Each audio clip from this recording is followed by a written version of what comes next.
Chers entrepreneurs, bonjour, je suis Armel Laminti de franprofit.com. Bienvenue dans cette vidéo qui est la troisième d'une série de 10 dans laquelle nous parlons de la structure type du business plan. Dans cette vidéo, nous allons parler en particulier du contenu de la partie présentation de l'entrepreneur et du projet. Ce que vous allez mettre dans cette partie du business plan, alors il y a trois éléments essentiellement. Donc le premier, c'est la présentation de l'entrepreneur, le deuxième, c'est la genèse du projet et le troisième point, donc c'est le pourquoi du projet. En ce qui concerne la présentation de l'entrepreneur, il faut aborder ici trois points. Donc le background académique de l'entrepreneur. Si c'est un autodidacte, il faut le dire, il ne faut pas avoir honte de le dire. Au contraire, parfois ça peut présenter un certain courage et une certaine niaque entrepreneuriale. Donc il ne faut pas hésiter à le dire, il ne faut pas avoir de complexe par rapport à ça. Le deuxième point abordé ici, c'est l'expérience professionnelle de l'entrepreneur. Qu'est-ce que l'entrepreneur a fait avant de créer cette entreprise? Est-ce qu'il en a créé d'autres? Est-ce qu'il a travaillé dans un domaine d'activité qui se rapproche à celui dans lequel il crée cette entreprise? Est-ce qu'il a eu d'autres expériences, même extra-professionnelles à titre de loisir qui se rapprochent de l'activité pour laquelle il veut créer son entreprise? C'est ici qu'il faut parler de ces expériences qui peuvent contribuer d'une façon ou d'une autre à la réussite du projet. Ensuite, il faut parler du portefeuille relationnel de l'entrepreneur. La création d'entreprise n'est pas un sport individuel, c'est un sport d'équipe et si vous avez dans votre environnement relationnel des gens, des personnes ressources qui peuvent vous aider à réussir, c'est également ici qu'il faut faire état de cette richesse que vous avez et qui contribuera au succès de votre projet. Ensuite, il faut passer à la genèse du projet. Dans la genèse du projet, il faut expliquer d'où est venue l'idée, comment est-ce que vous êtes levé un matin et vous vous êtes dit c'est là-dessus que je vais créer mon entreprise, c'est sur ce créneau. Il faut également dire comment est-ce que l'entrepreneur, c'est-à-dire vous avez réuni toutes les ressources pour concrétiser cette idée, ou en tout cas être en voie de le faire. Et ensuite, surtout, ici, il faut savoir transformer votre projet en aventure.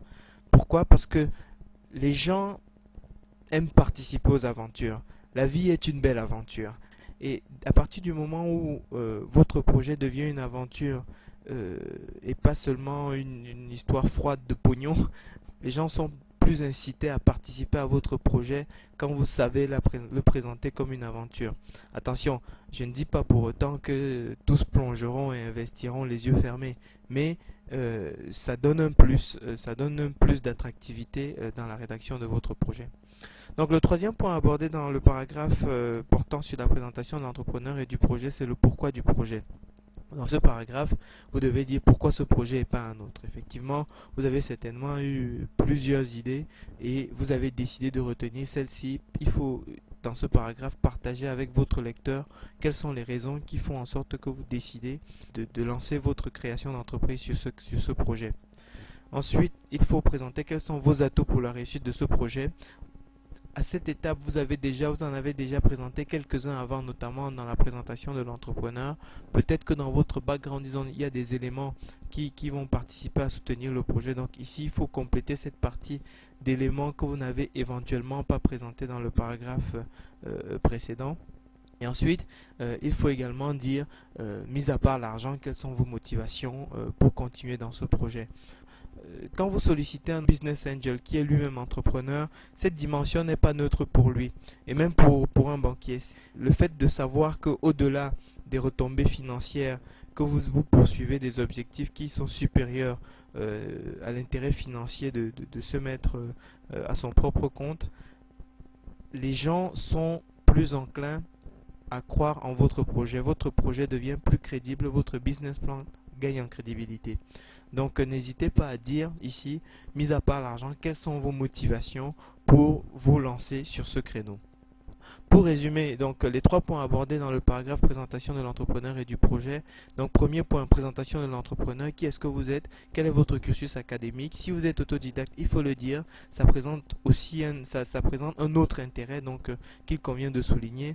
Deuxièmement, quel est votre passé professionnel? Qu'est-ce que vous avez fait avant de créer cette entreprise?